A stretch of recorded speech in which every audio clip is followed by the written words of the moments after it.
Welcome back to Let's Play Klonoa Door to Phantom Meal. Last time we completed Vision 1 and 2 of Vision 1-1 and 1-1-2 is what I meant to say. Also, before we get started, I want to go over gems.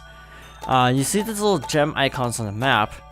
130 and below is, wait, 129 and below is a gray diamond. 130 to 149 is a green diamond, and 150 is a blue diamond. 150 is the max per level, so you can actually cheese it a little bit using those little white fairies. I guess they're called mirror fairies. You can actually get more than 150 in theory, but it's only possible in certain levels apparently. This is Vision 2-1. Each world has 2 visions. Also, getting a blue diamond on every stage is technically a completion thing, but it doesn't actually do anything for you, so I will not be going for that.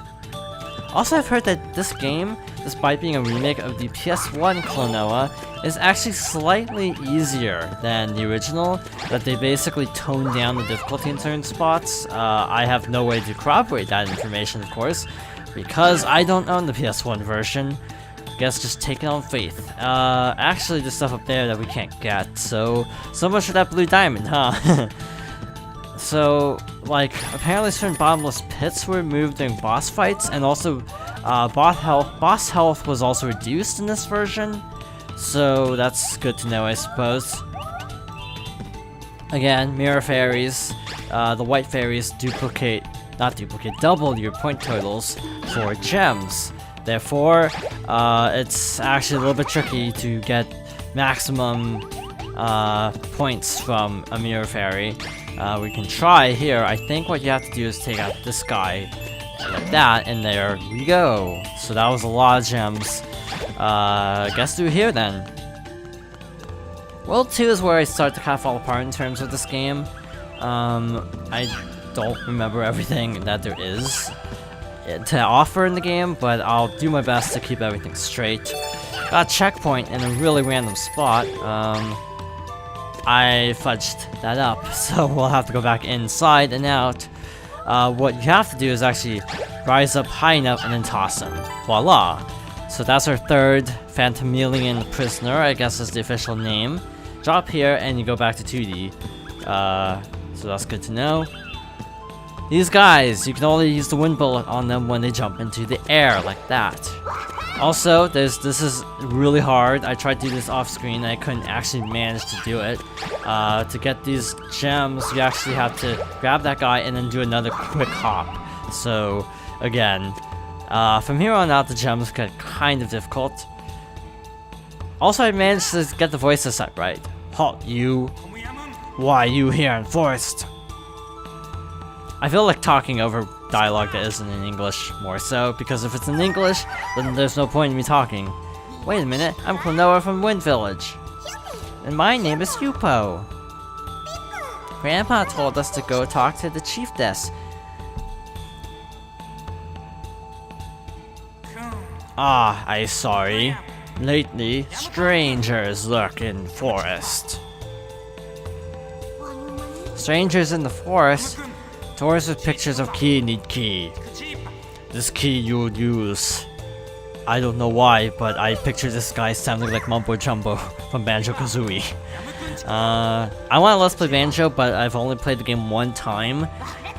So that would be a brutal 100% run. That would be a painful 100% run. Okay, so you can actually see keys on Klonoa's back, so you have a visible indicator if you have a key or not. Also, something to go over is this game actually had some pretty decent voice talent for English. For starters, you have 2 Persona cast members. Laura Bailey voiced Rise Kuchikawa in Persona 4, and also voices darn near everyone in gaming these days, it seems. She was in Infamous, she's in Gears of War 4. Let's see what else. Tons of JRPGs like Tales of Graces. So yeah, the list goes on. Actually, she didn't do voice work for Persona 4 Dancing All Night, obviously because she's in darn near every other game on the planet. The other egg is not anything important, it's just a heart, so I'll be skipping that. And also, another voice in the game, the guy who voices Gaudius, I guess, JB Blanc, also voices Dojima in Persona 4, the main character's uncle. So yeah, you have 2 Persona cast members in the same game, oddly enough. Did I say Laura Bailey voiced Yupo? Because I meant to point that out. I think I just listed off stuff she's in before actually saying who she actually voices in this game. The actor who does Klonoa actually does not voice anyone in Persona, to my knowledge. This one's actually a little bit tricky, to be honest, getting that one. But we managed. We should be able to get at least a green, but I think we might have also messed it up. Also, that jump is a killer. Which is kind of a problem I have, that your flutter height is not really that good most of the time, so it can actually be a little bit difficult to gauge jumps. You kind of expect it to work differently than it actually does. See, you barely get any horizontal momentum from that, which really throws me off because I just think of it working like Dixie Kong in Tropical Freeze. Another obscure reference. I want to play DK as well, DKC, but I don't actually own the 3rd game, so it would be blind, and I'm not sure if that game— oh wow, that was actually all of them. I'm not sure if DK is really cut out for a blind playthrough. I can do 1 and 2 perfectly fine, just 3 I don't know anything about. And I've actually 100%ed DKC Returns and DKC Tropical Freeze, so those wouldn't be too bad. It'd just be Dixie Kong's Double Trouble. That would be kind of daunting. Maximum gems there. Can get these ones though. I think you can if you hurry. I'm not too sure though. But in any case, that was a pretty smooth 2-1 except for that first death. Oh, are you two trying to cross here too? Yes, if that's okay. Unfortunately, the fairy tree has withered and there's no way to get across. I guess we can't go any further. Thanks for telling us. Who are you anyway? Now I just feel like trying to talk like we say. I'm a royal soldier for Jugpot, the Water Kingdom. I was on my way to see the chiefess of Forlock on official business for the kingdom. Wait a minute, are you saying something happened in Jugpot too? No, I didn't say anything like that. Oh, I get it. It's something so bad you can't talk about it. I just thought that with all of her knowledge, the chiefess might be able to do something to restore the king. What's wrong with the king? The king is absolutely fine. There's nothing wrong at all. This place is dangerous for children. You should go home. That sounds suspicious. I wonder if Gaudius and Joker evolved. I guess in the original game he was actually called Joka, with an A. Can't go any further here. You wanna try going to Jugpot? Sure, let's go. Also, I've heard the point that the 90s were a big time for like anthropomorphic animal characters, because you have like Klonoa, you have Sonic really hitting its peak in the 90s. Wait a minute. Actually, Sonic was invented in the 90s, wasn't he? Yeah, I think he was. Wow, we were only 9 short. Let's see, you have Crash Bandicoot, you just have all sorts of animal characters in the 90s. That was sort of the prevalent theme. And the theme of this gen is just really dark, gritty environments, it seems. 2-2. This one is actually really long, potentially, if you mess it up. So I'm hoping I don't mess it up. We got a boss, of course. I hear that there are a few bottomless pits in this boss in particular. Wow, I missed a lot of gems back there. Look at that! The waterfall's flowing backwards. I get it now. This is why no water is flowing into Forlock Forest and the trees are all withering. Come on, we have to get to the castle. I almost said the capital, but it's like, that's... I have a feeling that's a different game. Maybe Sonic, I don't know. I feel like something in Sonic had to do with going to the capital. I might also be completely misremembering now. So I did not want to kill this guy, by the way. I intentionally wanted to keep him alive so I can use him as a platform.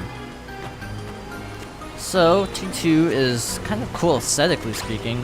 Fun fact, you can actually do this to kill enemies below you. So that's sort of a tutorial indirectly. And you can actually see we were rescuing Jugpot soldiers this time. So that's kind of a nice touch that the prisoners actually change depending on what area you're in. This area is a little bit confusing. At least I died here a lot on my first attempt.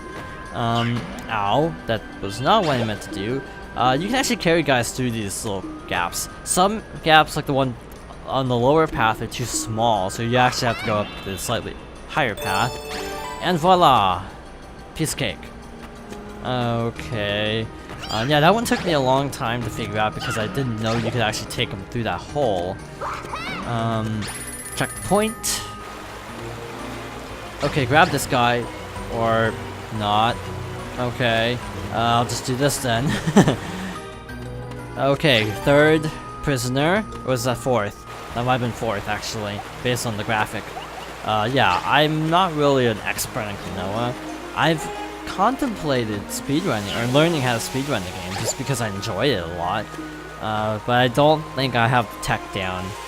Because it'd take a lot of memorization, basically, to memorize this game, because I have only done one playthrough. Again, this is literally my second playthrough of the game, so... Oh, snap. What are you supposed to do here? God, I missed that gem, I suppose. Ow. Do not appreciate the spiked ball falling on my head, sir. Okay, grab that. Jump here. Take you out, or not. Yeah, there's not much to say about this level. It's pretty straightforward, just double checking something. The menu is actually minus, which feels really backwards to me. Because in most games, plus is pause, but in this game, minus is actually pause. So that just feels really awkward.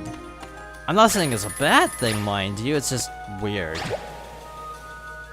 It's like when you have a convention, and then you break it, then it's sort of just a little bit off-putting, I suppose.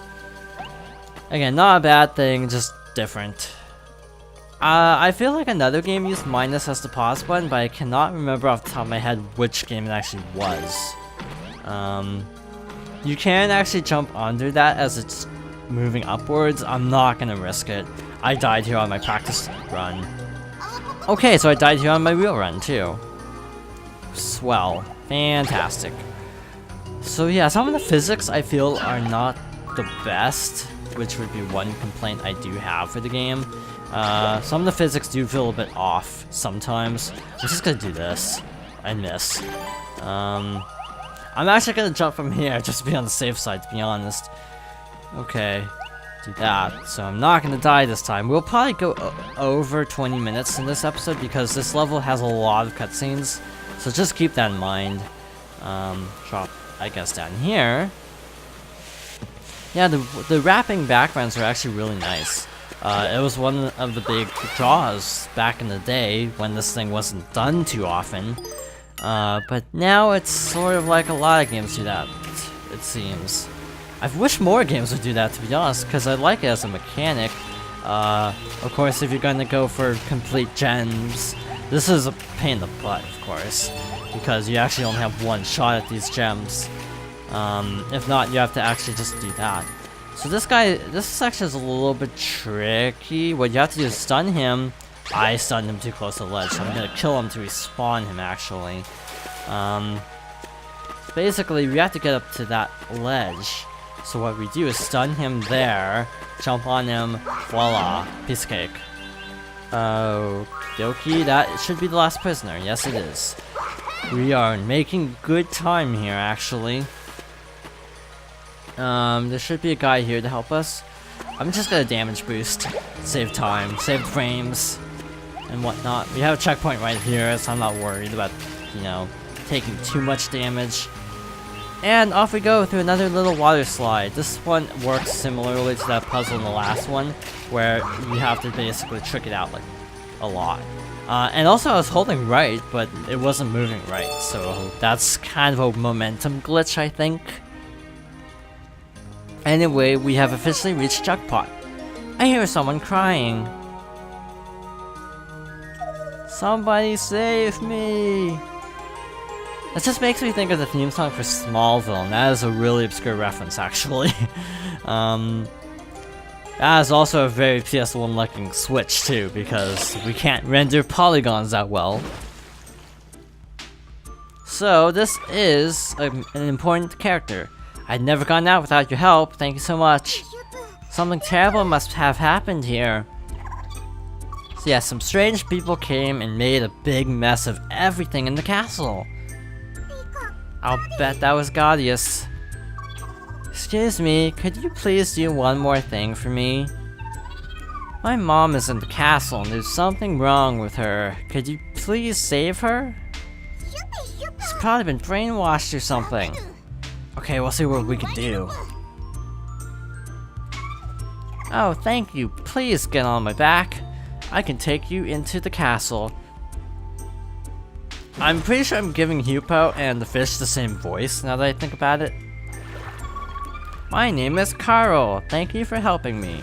I think I was reading that Caryl is voiced by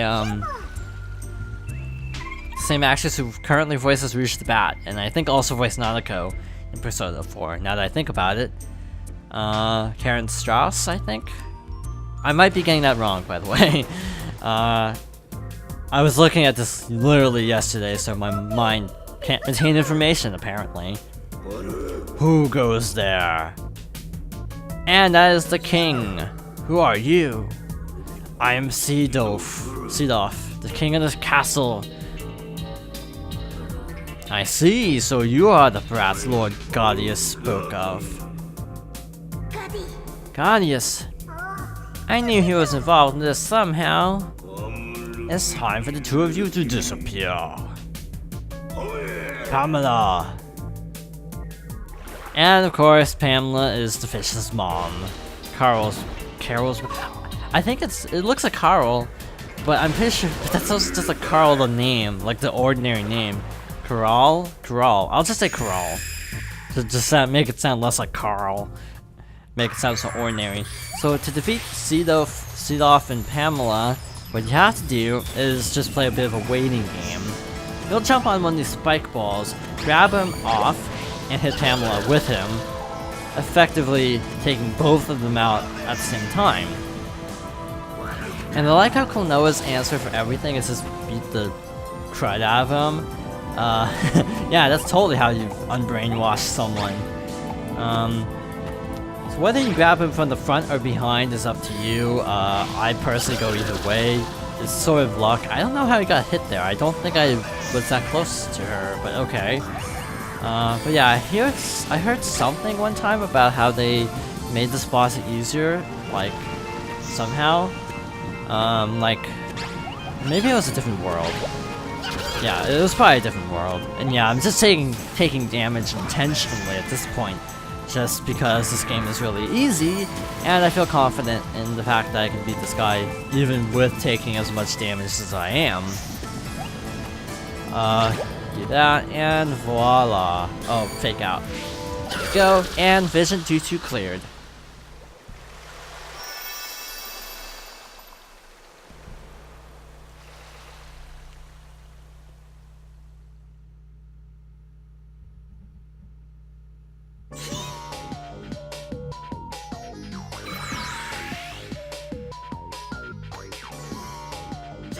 How can you call yourself the king of jackpot when you let yourself be defeated by little children?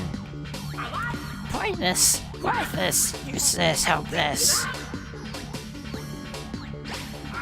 Ah!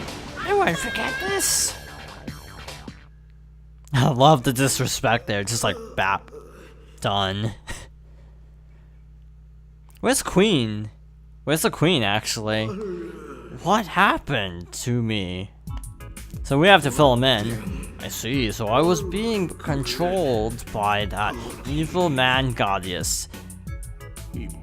I don't know who he is, but he definitely seems to be plotting something against the Moon Kingdom. which means the chiefess of Forlock Forest is in grave danger. She's known for her knowledge of ancient lore. I'm sure she must also know a great deal about the Moon Kingdom. Oh no, we have to go back to Forlock Forest. Right, let's go. In that case, I'd better restore the flow of water quickly. That should help revive the withering trees. I like how long dialogue takes forever to, disappears immediately, and short dialogue will just linger on screen for the longest time. Caryl will take you to the forest. Thank you, my mom is back to being my nice mom again. She is? That's great. Okay, well if you don't mind, I guess we'll take you up on your offer. It wasn't his offer though, the king told him to do it. Alright, let's go! Slow-mo! And save. Also, I have a practice file because I haven't played this game in forever and want to basically know where all of the prisoners are in advance, just in case. But in any case, we did not get a rank that time. I'm not surprised by that. We get up to 129, so we were about 10 short, basically. But again, doesn't really matter in the long run. But next time, we begin Vision 3. So, thank you for watching, and I hope you join me next time for more Klonoa Door to Phantomile. I can never decide which one it is.